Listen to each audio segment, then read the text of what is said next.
Welcome to Networking RX, a podcast devoted to helping business professionals like you enhance your networking skills in order to become more proficient giving and receiving quality business referrals and improving the overall quality of your life and the lives of those around you. The Networking RX podcast is a production of AmSpirit Business Connections, an organization whose mission is to empower business success through networking. As those who listen to the program know, occasionally I will recycle episodes. Every so often I'll take an episode from the past and I'll bring it, just replay it. Always a lot of good stuff, but I also tend to get prior guests back on. And today I have Tiffany Kellogg back on. If you're new to the program, like anytime in the last 4 years, you might not have heard the episode. I interviewed her. We released the episode in October of 2020. It was a lifetime ago, a pandemic ago, episode 217. And we talked about 4.5 ways to generate more referrals. She has a book out there, 4.5 networking mistakes. And today we're going to take a little bit of a different twist. She has a lot of different things that she does. She works with a lot of people in BNI. Actually, she's I don't want to say she's well known in BNI, but she's relatively well connected in there. One of the things you'll learn about Tiffany, well, you're going to learn it right here if you don't know it now. She's a sock aficionado. She likes to collect unique socks. That was known of her. Dr. Ivan Meisner, who is the founder of BNI, actually sent her a picture of his sock drawer, and all those socks were black. And I don't think Tiffany owns a pair of black socks. So anyhow, Tiffany, welcome back to Networking RX. Appreciate you making the time again. Super excited to be back here 4 years later. Plus. Yeah, I Actually, know. It's close to 4.5 years. Huh? Yeah. But at any rate, I was looking through all your stuff, and what are the reasons people don't network, right? Well, they're shy. They don't like to go to events, whatever it is. But I think a big one is time. And I know you do a lot on time. You have a program out there, 13 months a year, which is very catchy. But helping people find more time so they can network more. And I think that is that's a big reason. It's easy to sit in a chair and say, okay, I've just got all these things I need to do, and I can push the event off. So yeah, let's kick that around if you would. All right. So I kind of want to approach this in two ways. One is, how can we be more effective and efficient with our time when we're networking and all that goes along with it? And then maybe one or two non-networking tips that will give us the extra time in case we need to put those in our agenda. And so for me, the number one thing I'm looking at when I'm thinking about what networking events do I want to go to is, does it make sense in my schedule? And is it the right event for me to go to based on who the people are there? Because it's one thing to say, I want to go to a networking event, and we want to make sure it's the right event. Yeah. So as I'm evaluating events, typically I'm thinking, okay, are my ideal clients or my ideal referral sources there? To me, it needs to be one of the two. It doesn't necessarily have to be both, because I'm not big on going to sell, but we've got to have at least one of those two groups of people in the room if it's going to make sense for us to be there.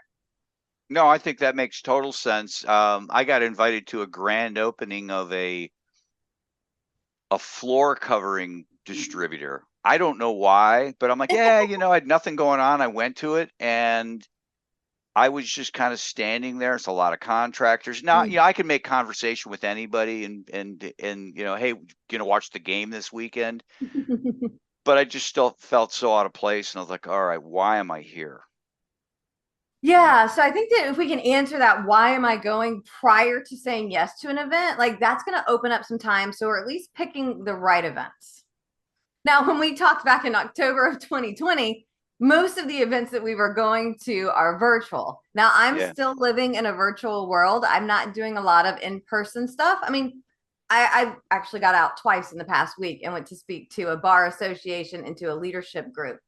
And those were in person, but I'm still doing most of my networking online. So this doesn't apply as much to me because my time to get to the event, whether it be in Tampa, Florida, in Ohio, or across the world, is the walk to my office, Right. which is 25 feet or so. If you're driving, though, you have to think, what is the time involved in me going to and from the event? If it's 5 minutes down the street, it's probably not as big of a deal as if it's 15 or 50 minutes or even an hour, hour and a half, depending on where, if your audience is in like Atlanta, where it takes an hour to drive 10 miles, Right. it could make a difference. So we have to consider what's the drive time and what else can I do while I'm there? So I was always big on, if I'm driving more than 15 minutes, I need to have more than one stop. Meaning you're going to more than one event is what you mean? No, it might be that I'm going to more than one event. What's probably more likely is, who do I know that's going to the event that I can have coffee with beforehand? Ah, that I can have a meeting afterwards. And so I'm kind of block scheduling for being in that part of town. Gotcha. All right. No, I mean, oh, go ahead. Well, I was going to say, we have to kind of frame, when we're talking about going to an event, most I see are 90 minutes to 2 hours, but there are some where, hey, it's a trade association, it might go all day. And so then that's a different calculus, right?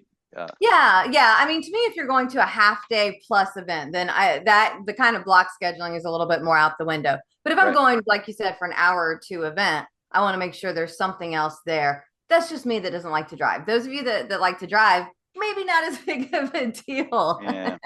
Well, but we all want to be productive. And I mean, I think that's really what it comes down to.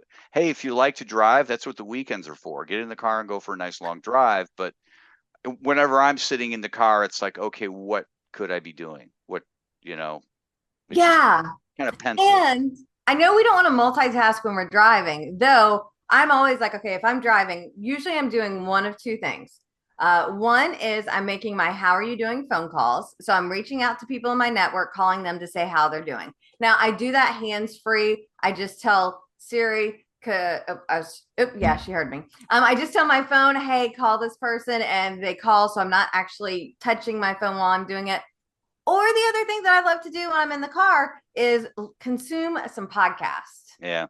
Like, I wonder, Frank, if you have a podcast that you would recommend that we listen to driving to networking events. Yeah, Networking RX. Yeah.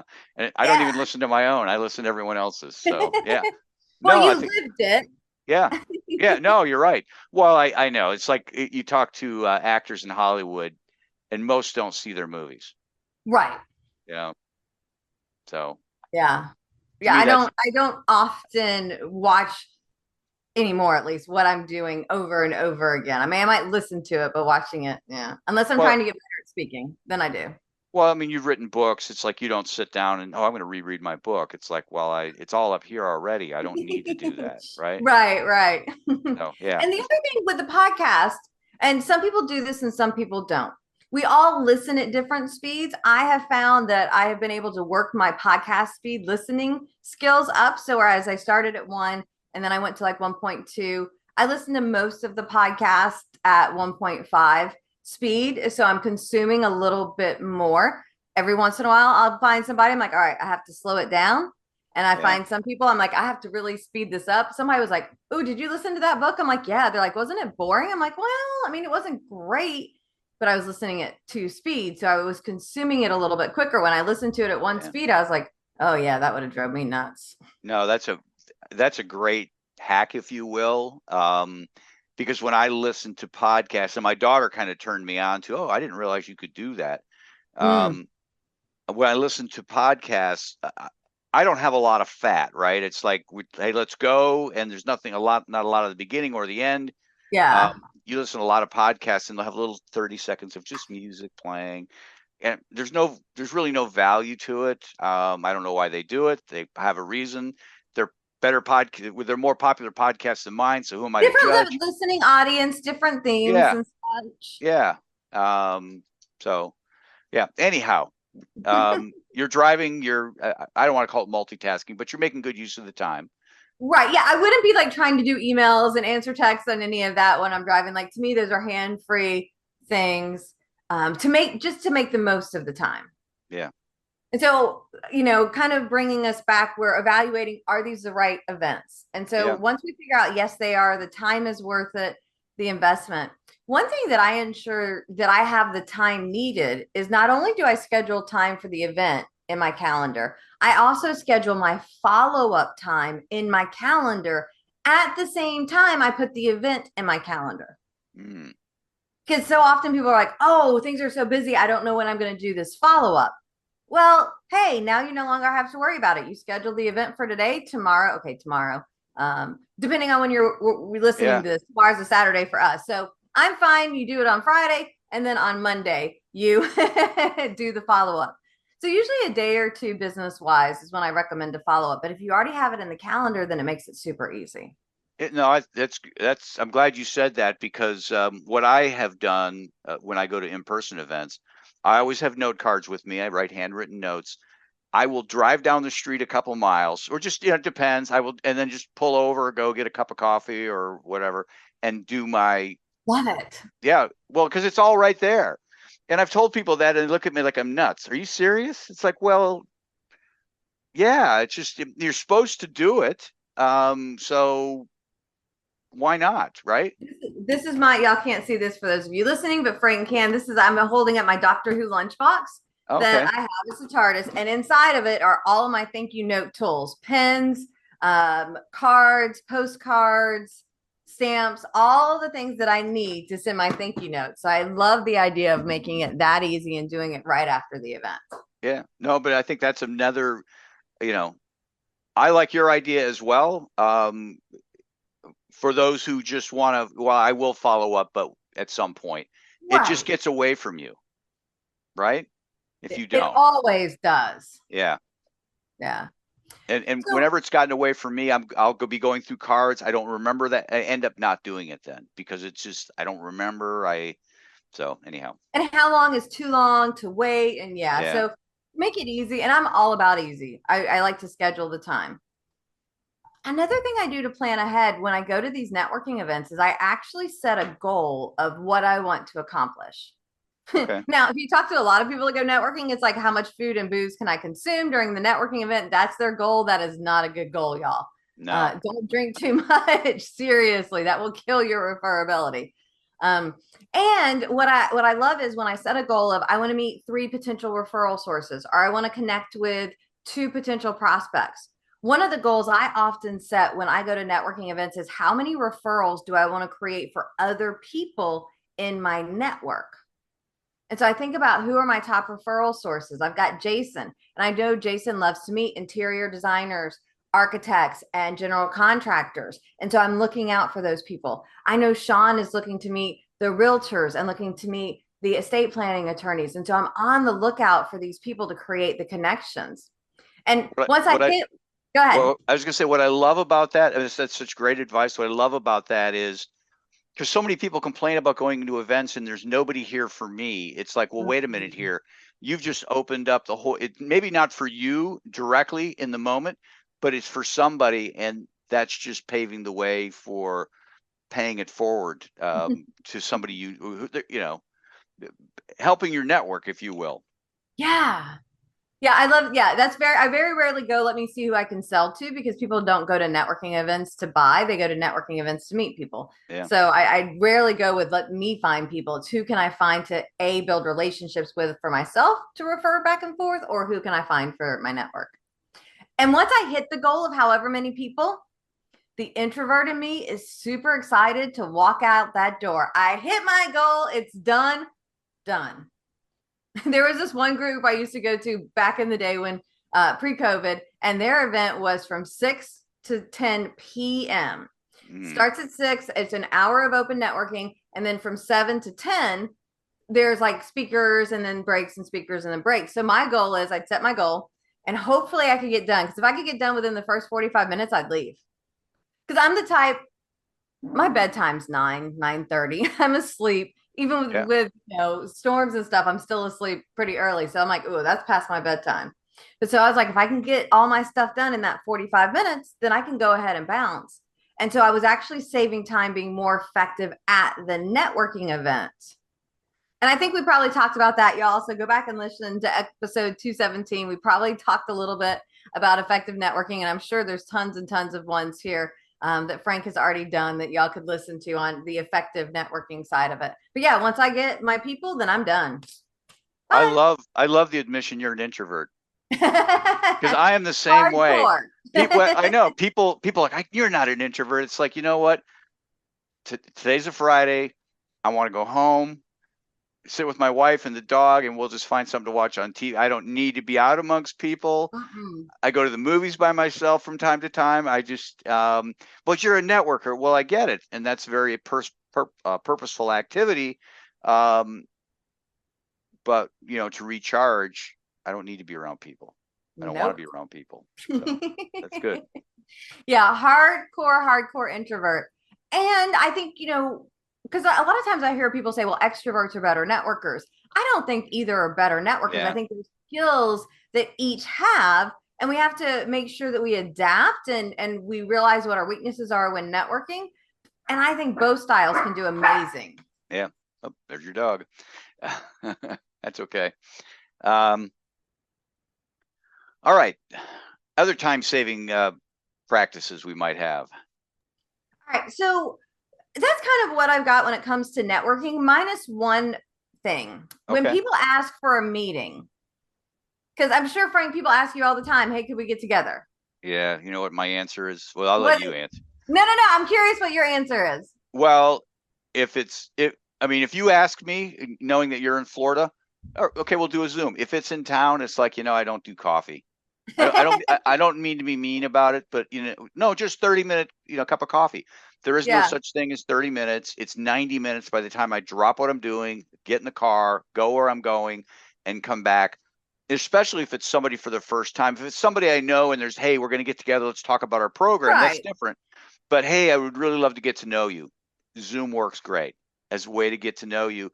And, you know, 70% of the time in that conversation, it's like, you know, I'm really not the person who can really help you, but I can connect you to the person who can. So we just saved an hour going back and forth and accomplished the same thing. Yeah. So that's my answer. So I like that for sure. Sometimes, and I get it's different when you know people. Yeah. Sometimes when people are like, hey, can we get together for a meeting? I'm like, I would love to get together with you. Let me ask, what do you want to chat about? And I'm actually going to try and figure out, because sometimes, like, I had one person one time, I'm like, oh gosh, what do they want to talk about? Seriously. Oh, I have a speaking event that I would love to book you for and pay you for. Yeah, I can talk to you tomorrow. Yeah. Sometimes people are like, and maybe it's people I know from networking and I know them a little bit. Oh, well, I've got this new product I want to tell you about. Great. How long do you think it's going to take to fill me in on that? 4 minutes? Well, I've got 4 minutes right now here at this event. Or why don't we just jump on the phone call or hang out after the next event? And so I like saying yes and see where they're at. If it's like somebody, maybe I've known them at the chamber for 5 years and I'm like, oh gosh, what do they really want? And they're like, hey, can we meet? I'm like, yeah, that'd be great. Do me a favor, email me an agenda of what you'd like to speak on and we'll get it on the schedule. And that 95% of the time, I never get the email. Yeah. And so they're filtering themselves out, kind of like you mentioned earlier. They're kind of filtering themselves out so that I don't have to worry about it. And then the ones that do, oftentimes, if it's just, hey, I want to get to know you, that's the opportunity. Then I'm like, oh, I'm going to be at this event. Why don't we hook up there? Hey, I'm hosting this event. Because people are always like, I'd love to learn what you do. Let's get together for coffee. And I'm like, oh, what I do is great to be experienced. If you go to moreabundantentrepreneurs.com/events, you will see that we have events every Tuesday. Why don't you come check one out? And then we can schedule coffee. Yeah. Let them get a little skin in the game. Yeah. Yeah. And I never tell people no, right? It's just, but hey, here's an alternative. Yeah. And most people are all about that. They're okay with it. Now, mind you, if, some big wig wants it, yeah, sure, I'll drop whatever. That's, and I'm not trying to be judgy about it, but you know what? It's 24 hours in a day. Like you, I like to get some sleep. Yes. So it definitely limits what you can do. And I don't know. I just, you have to guard your time. So. Yeah, I mean, to me, that's one of the things when I first became a business owner and then was out networking and working. In 2006, 2000, I'm sorry, 2005, 4 and 5, I was working 7 days a week, pre-sun up, post-sun down all the time and running myself ragged. And as I put more boundaries on what I'm willing to do, where I'm willing to spend my time. And sometimes people are like, Tiffany, you're so busy. I'm like, no, I'm not. I am very well scheduled. Yeah. And that includes work and play, but busy is a word I've eliminated from my vocabulary. I'm not busy, though I do really know what is the priority of what I'm working on. And somebody says, hey, do you want to do this? 2 questions that I ask. Well, I guess there's a third that A, am I making money doing it? Right. B, is it fun? Though it could be either or. And then there's that one of, do I have to do it? Like funerals are not fun and I'm not making money, but there's that, the familial obligation kind of thing. But if it's not that kind of thing, if people ask me to do something, is it fun? Yeah. Do I make money? And if the answer is no to both of those, why am I doing it? Yeah. I have a friend, I was talking to him, similar question. He said, if it's not hell yes, it's hell no. So it's kind of the same filter, but it's like, it's hell yeah, that sounds like a lot of fun, or hell yeah, I'm going to make some money. Yeah. And it's like, no, I'm not going to do it. And I love that. I love that, the sense of being guarded. And well, let's just throw this around real quick. I have days where I am scheduled. I might, have a Zoom, half hour off, have a Zoom, and that's kind of the whole day. And then I have days where it's like I might have one thing in the morning and maybe one thing at the end, or maybe nothing. I get this huge block of time. I find that I am more productive when I just have the little bites. When I have that big chunk, it's all wasted. It's not all wasted. I'm just not as productive as I could be. Yeah. So Parkinson law says that what you have to do will expand to fill the time that you have. And Okay. so if you've only got 15 minutes to, I need to get this email blast out, or I need to get you've got that focus and it's a limited amount of time and you're good at getting it done. And this is actually what kind of sparked all of this 13 months a year and how to have more time, escape from email hell. Because I would go to conferences and we would, have breakfast meetings, conference all day, lunch meetings, conference all afternoon, happy hour, dinner meetings, drink afterward meetings. And so there's not a lot of free time. And I would manage to get almost all my emails done, not all, almost all my emails done, even in that day frame, where at home I could be on the computer answering emails for 6 hours and not get it all done. And I'm like, what the heck? And so it's just how we have that time. And if we have that abundance of time, we're not really working at trying to get it done. And so I'm a huge believer. I love the Ivy Lee method of getting things done. And it gives you the opportunity of making the decision yesterday, what's most important for tomorrow, and you create the list in order. And so I'm like, I can't be done until my list is done. So I'm as early as possible trying to hit off my list. And sometimes it's written down. Sometimes I do it electronically. Right now I'm doing it on my clipboard. I've got here are my things that I want to do. And because I know I'm trying to do that and get done so I can go sit on the couch with my dog and my spouse, and my dogs and my spouse, and watch TV, I'm like, let me do it and be focused. And I think that when we have that focus, when we have that priority, it makes a huge difference. And not only how much we get done, how quickly we get it done, and how effectively we get it done. All right. I just caught something there. Totally. Uh-oh. All right. You said sit on the couch with my dog, and then you reframed it to dogs because you didn't want to alienate one of the dogs, but your spouse was number 2 in both instances. Well, because my husband travels for work sometimes. Okay. So it's always me and the dogs on the couch. All right. And about half the time it's me and the husband. And my dogs like to cuddle more than my husband. What can I say? Yeah.